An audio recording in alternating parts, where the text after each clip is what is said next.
Hello, BookTube. I've got some books to talk to you about today on Wednesday. We can start with some recent reads, some of which were not about ancient Rome, some of which were actually guided by BookTube events. Like, for instance, there's this Cool Blue Tomb by Paul Kemperkos. This is the first in a Private Eye murder mystery series for Private Eye July, something I haven't read in 40 years since this series first started. They star a part-time private eye named Aristotle Socarides, who is known on Cape Cod as Soc, S-O-C. And the premise of this is ordinary. He is a part-time PI. He's a part-time dive guide, a fishing guide, and he is approached by a wealthy client to dive a wreck, to look for a wreck of a treasure vessel from centuries ago for salvage reasons. You go, you find these things, you brave the currents, you brave the dark, you brave the sharks, and if you can find the treasure, well, a lot of times, at least in these PI novels, that treasure is yours.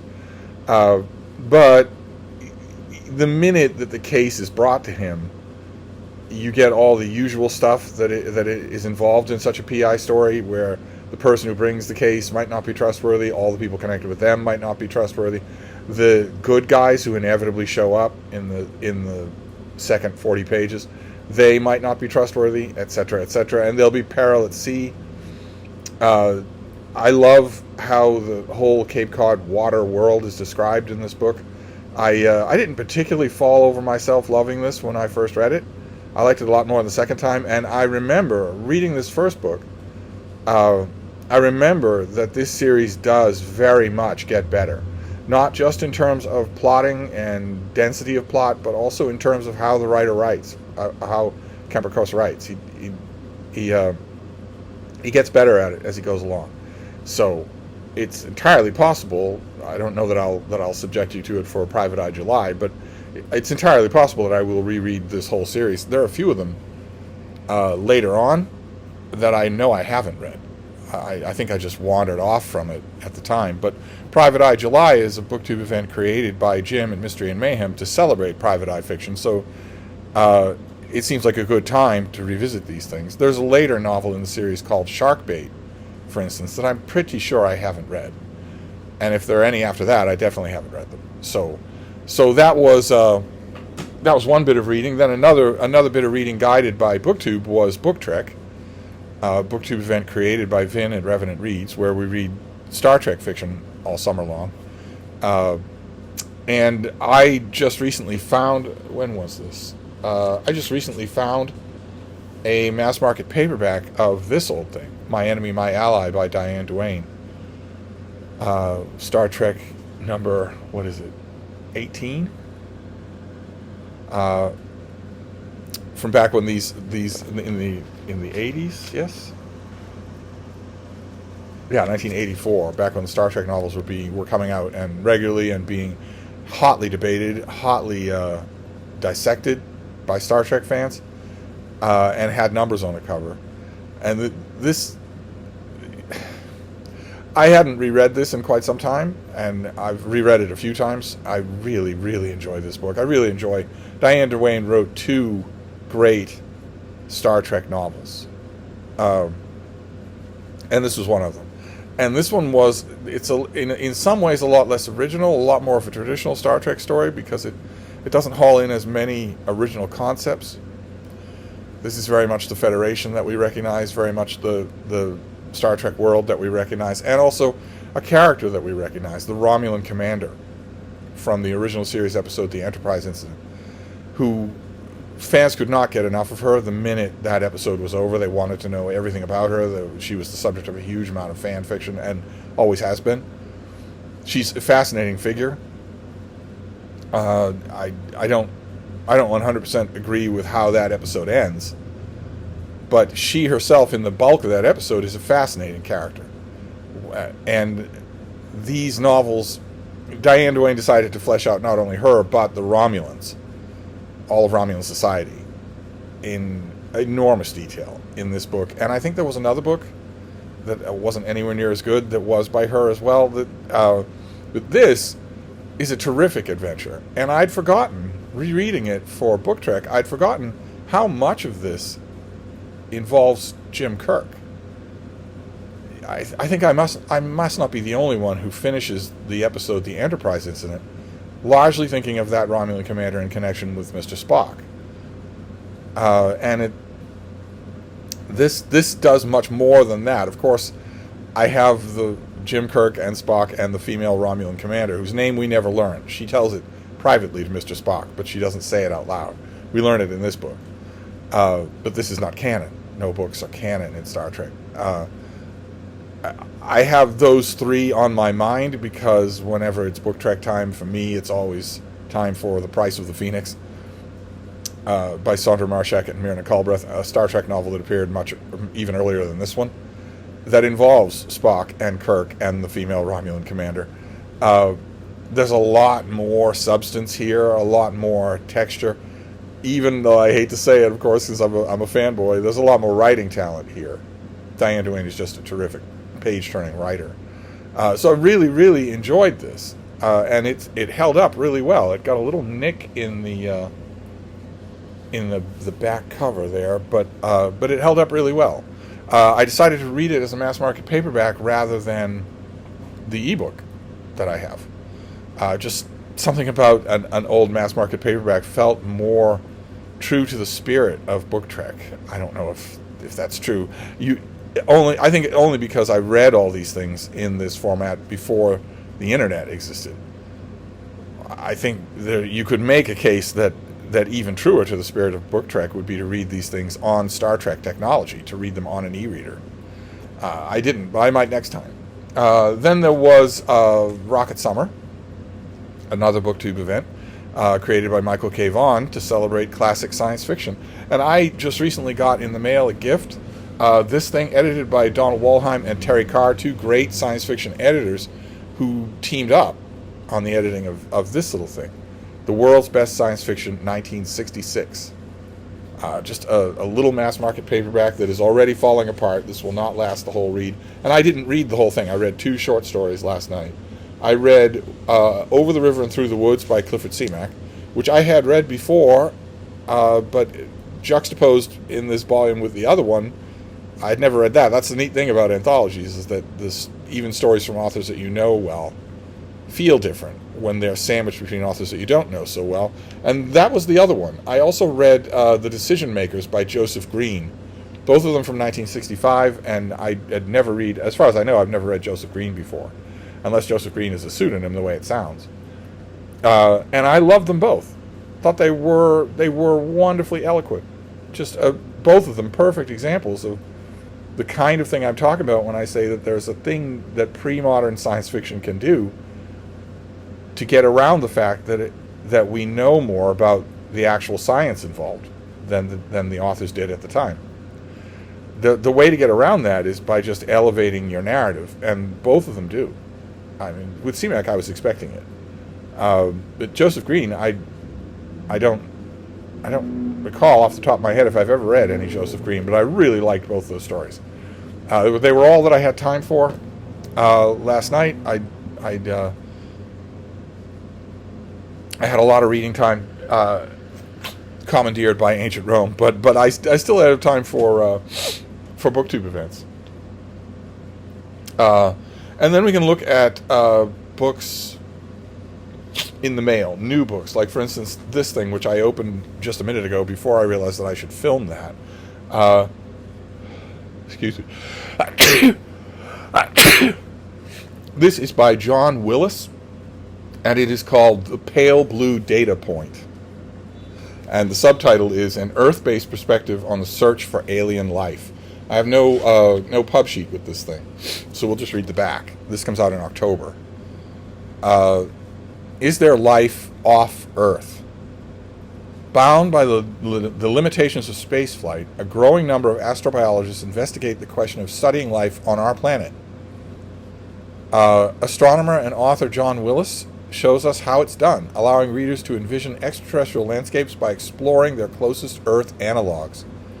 With Willis, we dive into the Pacific Ocean from the submersible-equipped EV Nautilus to ponder the uncharted seas of Saturn's and Jupiter's moons. Search the Australian desert for some of Earth's oldest fossils and consider the prospects for a Martian fossil hunt.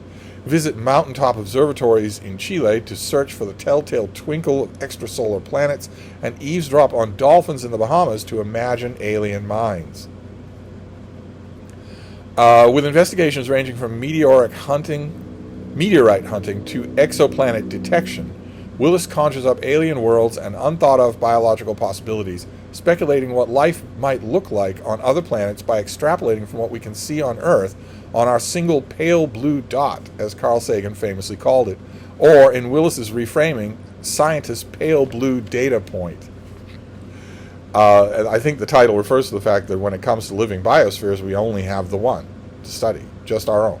That's it. But ours contains many.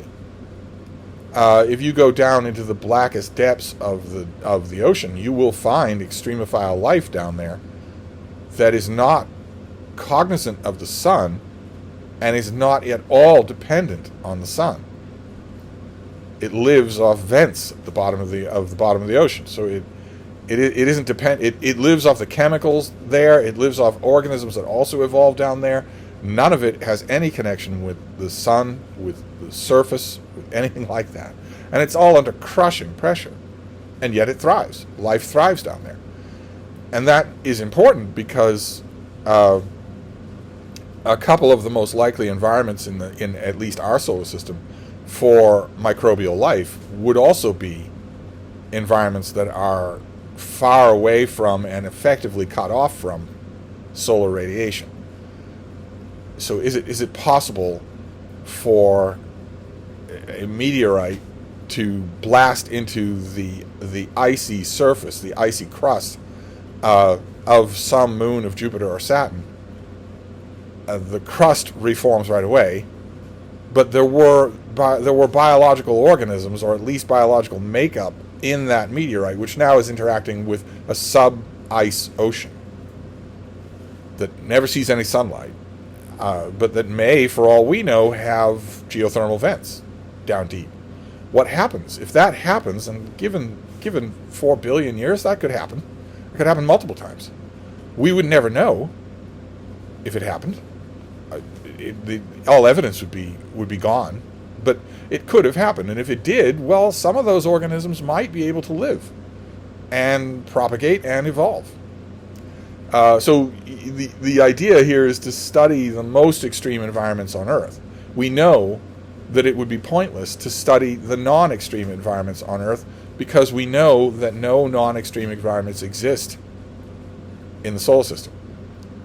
Whatever, if any life exists in the solar system, it's going to have to be extremophile life. It can't be the cushy job that we get here on this planet.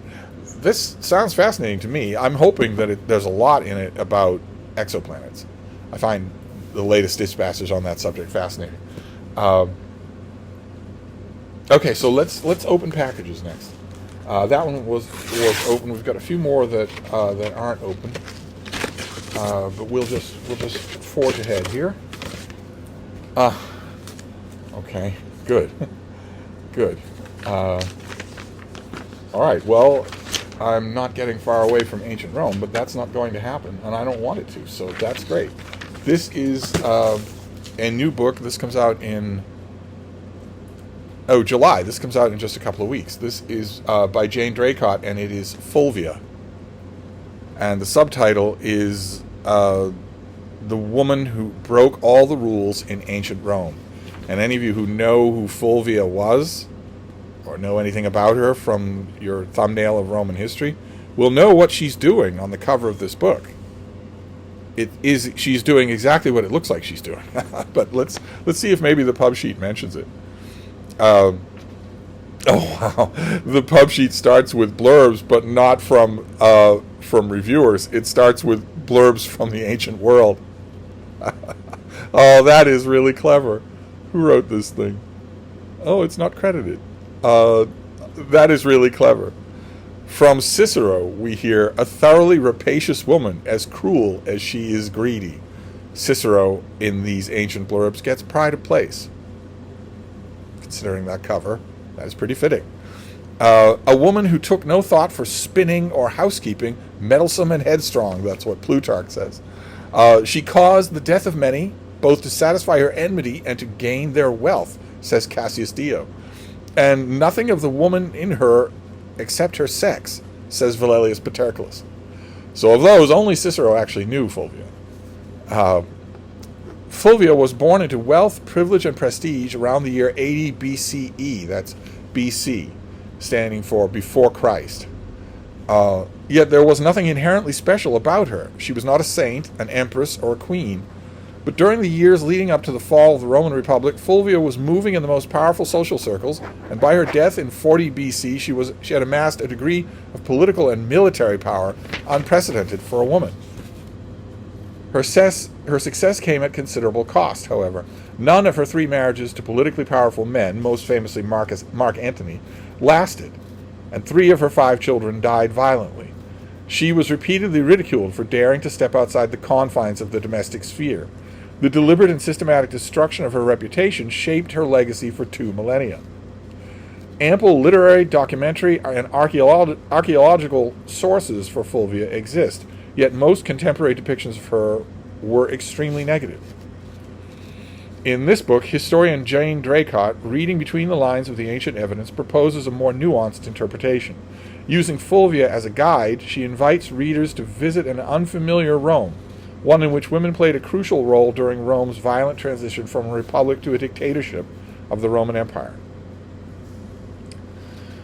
Okay, well, so this thing, it looks like this thing has been out in the UK already, and there are blurbs from people who haven't been dead for 2,000 years, which is great. And this comes out real soon. I have already read it, but I will gladly read it again.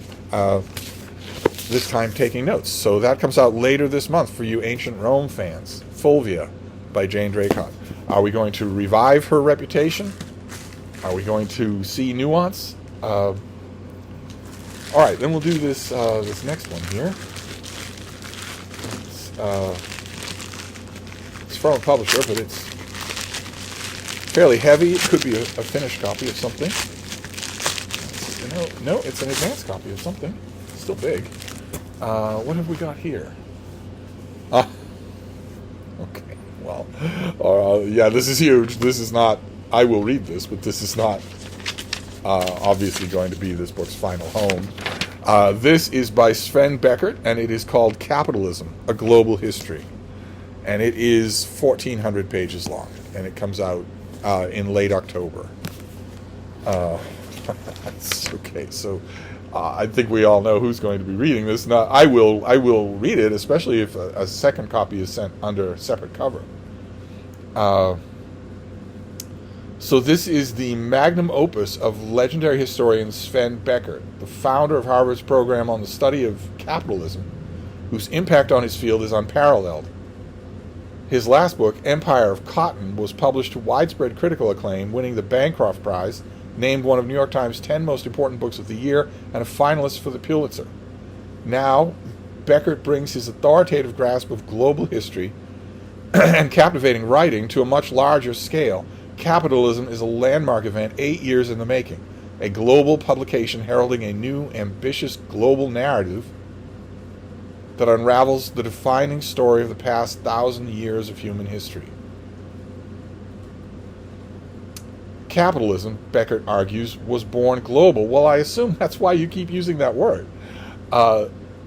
Emerging from interconnected nodes in Asia, Africa, and Europe, and at first dominated by Arab traders. What absolute nonsense. Okay, well, capitalism rooted itself gradually, persisting for centuries as a vital but limited circulatory system that left most of the world's economic life untouched. But then it burst into the world scene, modern capitalism's big bang, as European states and merchants built a powerful alliance that propelled them across the oceans. Europeans violently transformed Caribbean islands into slave labor camps and decimated indigenous American populations with slavery, capitalists could bring a population of workers to a true blank slate, creating an efficient and brutal system operating on purely market logic.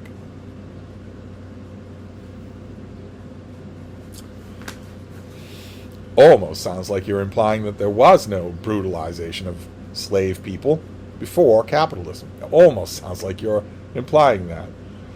We just heard a book about Fulvia in the ancient Roman Republic. With its hierarchies that haunt us still, slavery provided the liftoff for the even more radical transformations of the Industrial Revolution. Empowered by vast productivity increases, capitalism pulled down old ways of life and expanded its orbit even further, erasing earlier traditions and crowning itself the defining force of the modern world. Drawing on archives on 5 continents, this book decenters the European perspective, locating important modes of agency, resistance, innovation, and ruthless coercion everywhere in the world, including India, Japan, Africa, and the Americas, through to the present with China's rise. The author illustrates how capitalism's greatest triumph is coming to seem like the natural order of the world. It is said that people can more easily imagine the end of the world than the end of capitalism, an ideology falsely cloaked with a timeless universality and inevitability, with market forces being akin to fundamental laws like gravity. History, however, presents a different story. Capitalism, since the dawn of its existence and in every corner of the world it has touched, is very much so a human invention. Okay. All right. This is huge. This comes out in late November. So those of you who are interested in this subject, you've got a massive book on the way. A book called Capitalism that absolutely hates capitalism and wants to give it an international flavor. I think that's going to be an awful tall order to fill, but if I am hoping that David Murphy also gets a copy of this book separately. If he does, and I'm not responsible for this, then I will read this, and I will start in on it soon, because it's huge. And then the last package that we have to open here, sorry this video is going long, the last package that we have to open here is more book tribute. It's more books coming from library book sales. I believe this is from Janet Seymour. So let's see what is in this one. Oh, great. Oh, fantastic. Okay. Yes. Okay, well, this is a project that I would like to do, and this is a good start on it. Winston Churchill wrote a multi-volume history of World War II. Now, he had a workshop of people helping him. He did not sit at his garret with his inkwell and write this out himself, but still, it even so isn't a jarringly rare thing for the guy who was the prime minister of a crucial country during any world conflict to then write a multi-volume history of that conflict. And I've taken it into my head to want to read the Second World War by Winston Churchill. And I would ideally like to do it in hardcovers with dust jackets. Not an abridgment, not ebooks, but just a shelf. I would like to work my way through Winston Churchill's history of World War II.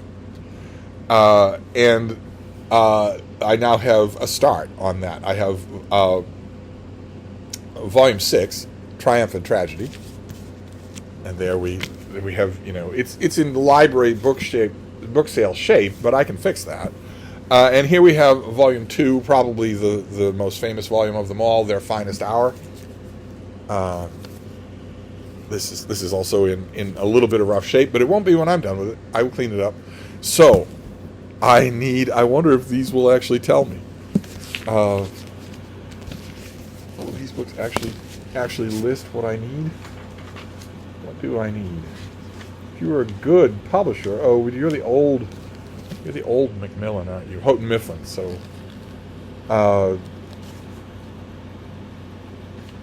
no. So you're not going to tell me. Okay. Well, These are old Book of the Month Club editions. Both of these are. I don't remember the titles of the other volumes. Volume 1, I believe, is called The Gathering Storm, but these volumes aren't telling me. And I now need volume 1 in order to start. I need The Gathering Storm, and then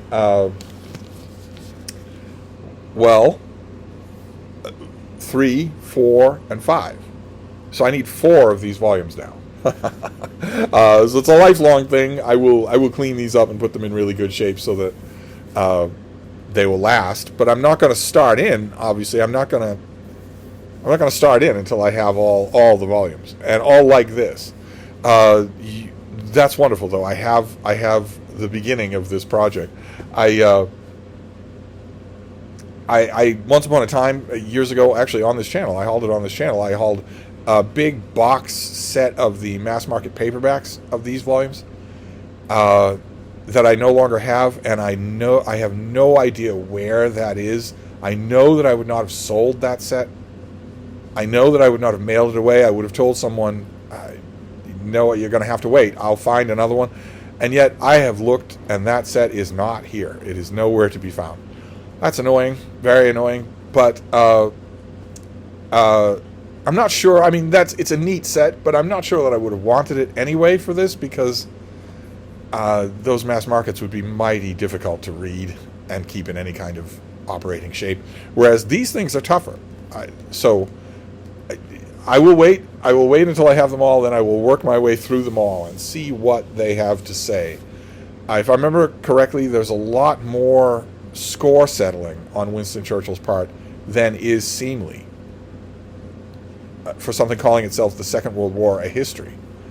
But I might be remembering that incorrectly. This is the last time I had that mass market box set. The one I'm talking about has the multicolored covers, purple and green and whatnot. When I had that set, I kept meaning to get around to reading it, and I never did. So don't actually know how long it's been since I've read this, and I want to. So keep an eye out at your library book sales. These things do show up at library book sales. I keep expecting a whole set to show up at my bookstore. It's just the sort of thing that regularly does, usually 2 or 3 times a year, but it hasn't yet. So I'm glad to have these as a start. I will email the sender and thank her very much. So there you go. Those are some books, new and old, for a Wednesday, a very muggy Wednesday. The incredible heat did indeed break last night, so it's 15 degrees cooler. But it's very muggy because we're getting day after day after day of leftover rain, or threat of rain. I think it's going to rain all night. So it's pretty sticky when we're outside, but perfectly fine inside. And that's great. So anyway, sorry, this video went really long. So I will wrap this up, but I'll be back. Thank you, BookTube.